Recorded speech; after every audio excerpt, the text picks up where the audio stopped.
Now to our next conversation. Thank you for staying on. Well, right now, Sri Lanka is making headlines globally. Sri Lanka was promised vistas of prosperity and splendor, and about 6.9 million voters opted for it, subsequently providing a two-thirds parliamentary majority to implement the same. A little over 2 years later, the reality is experienced by everyone right there. Shortages of everything from cooking gas to milk powder, from foreign exchange to crude oil, and now resulting power cuts. What can African countries learn from Sri Lanka's experience? We have Michael Famarati, co-founder, head of intelligence Stairs Business, join us right now. Great to have you. Great to have you, Michael. So Sri Lanka is going through a lot right now economically, and I'm wondering, how is Nigeria similar or different from Sri Lanka? Well, so the first thing to realize is that Nigeria and Sri Lanka share a lot of similarities. I think the best way of illustrating this is actually just to point out some of them. So the first one is that for a long time, Nigeria was held up as a beacon of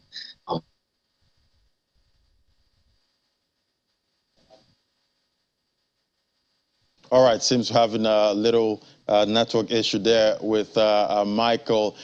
Michael, we'll try and get economic development could look like, of the ways that they are positively. All right, Michael, you froze a little bit there. Did you finish your thoughts there? Yeah, sorry, just checking that you can hear me clearly. Okay, I can hear you now. You can go ahead. Okay, right, yeah, so what I've just been saying is in terms of positive similarities, both Nigeria and Sri Lanka for a long time, at least up until, let's say, 5 years ago, were held up as examples of what economic development could look like in their respective regions.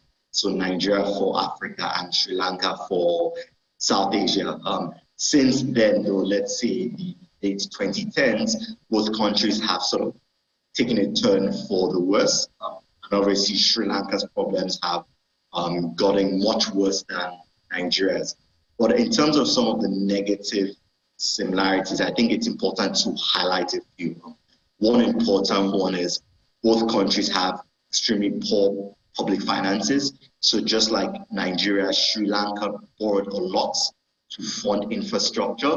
But if you ask a lot of people there, they'll tell you that there's very little to show for a lot of that borrowing.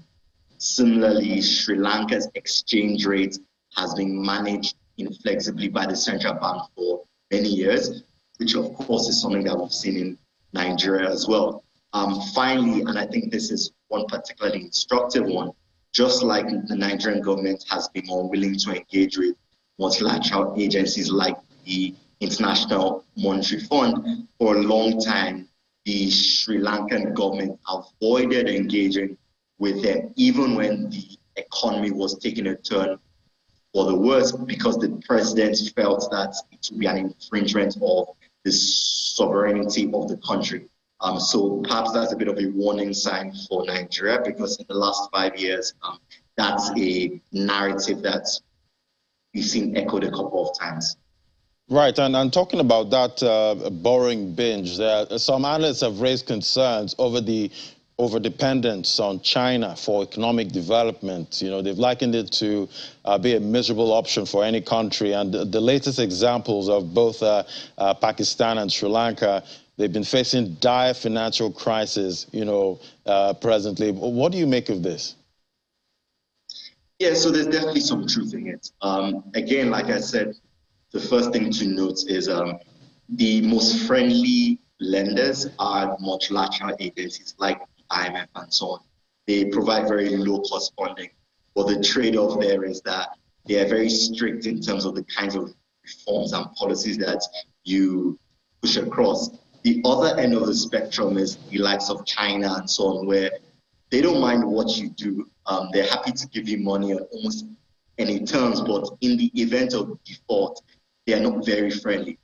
And the Sri Lankan example is great today because after turning away from Western lenders, after turning away from multilateral agencies, Sri Lanka heavily relied on India and China for borrowing. In the last 12 months, India has very been very supportive in trying to help restructure some of the debt, whereas China hasn't been, right? So I think they've generally shown that they will give you money on almost any terms, but when things go sour, they are not particularly friendly borrowers, lenders, and it's important for developing countries to remember that, because yes, it's nice to get Chinese loans, but when you're planning for worst case scenarios or trying to get some form of insurance, there's very little wiggle room when it comes to Chinese debt compared to even countries like India, as we've seen with Sri Lanka. And looking at this situation, and most of these developing countries are still kind of strapped at this point. They're not able to get funds. What other option is there if you can't afford to borrow from, say, China? Well, the reality is, and this is something that every country in the world has faced at some point, the reality is that there's a time for everything, and there's a season for everything, and there's a season for austerity. And a very quick example is that one of the reasons Sri Lanka has gotten here today is that just before COVID hit in 2019, the government embarked on a massive spending spree and cut taxes. Now, obviously, that sounds like a fantastic policy to stimulate the economy. Unfortunately for them, COVID hit and public finances were decimated, right? So the lesson here is that spending is not always a good idea. Yes, we know that you need to spend to fund capex, spend to pay salaries and so on, but there's a time for belt tightening, and if you don't do it willingly, you will do it unwillingly in the future, and it's going to be a lot more painful. And examples from Greece, Argentina, Ghana, and Sri Lanka just again remind us that when people are calling for a reduction in spending, a reduction in borrowing, it's not that they're wicked, it's that they see that the government will not be able to repay the debt going forward. So it's better to cut spending now voluntarily than do so involuntarily in 2 to 5 years. And again, that's a lesson that Nigeria ought to be heeding today. And what other lessons can we learn from this Sri Lanka story, apart from what you just mentioned?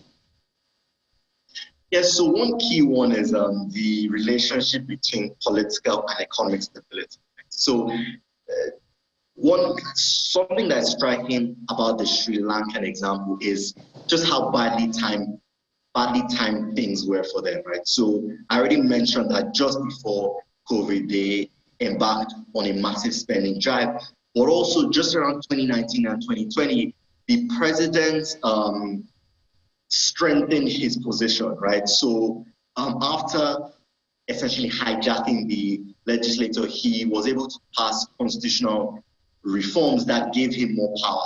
Now, at the time, although it was an unpopular move with the citizenry, it sort of made sense because you needed a strong hand to take the country through the issues that it was going through. But now today, it now more resembles a dictatorship than a democracy. And that's why you've seen the length that citizens have gone to try and topple the government. And as we're speaking today, it looks like they've succeeded because the president has promised to step down, right? So it's a warning to Nigeria because in the last few years, we've seen the presidency informally strengthening its grip on the country. We've seen the issues with the Chief Justice. We've seen the fact that the legislature is more in tune with the presidency. Again, these seem like good things, but citizens are watching. And when there's a sense that power is overly concentrated and the economic picture goes sour, civil strife tends to follow. And again, that's what we've seen in Sri Lanka. Right, so much to unpack. There's so much to learn from what's happening in that country. It was quite interesting seeing all those people swimming in that presidential polls. Not a good one at all. All right, thank you so much, Michael Famarati, co-founder of Stairs Business. It was great having you. Pleasure to be here. Thanks a lot.